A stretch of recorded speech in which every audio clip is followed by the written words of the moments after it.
Hey there, if your LG Smart TV with WebOS 25 keeps showing adverts when the screensaver kicks in, here's how to turn that off.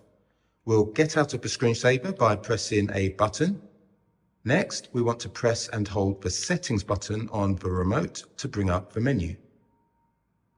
Once this appears, release, and we'll use the directional buttons to go to General. Then across and head down this list and keep going until you get to System.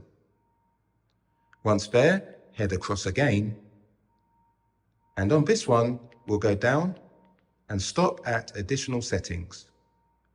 Across again, and from here, we go to Screensaver Settings. Open that up, and right there you can see Screensaver Promotion, so we can toggle this off. What may also be of interest in this window is the screensaver standby time. We can go down and across. Mine is currently set at 3 minutes. You have options for 10, 20, and 30, and you select them by going down, then just clicking OK. And as you can see, it says screensaver standby time, 10 minutes. I'll just change mine back to 3. So I hope that's been useful. Please give the video a thumbs up if it helps. It will help others get rid of that pesky advert as well. Thanks very much for watching, and I'll see you on the next one.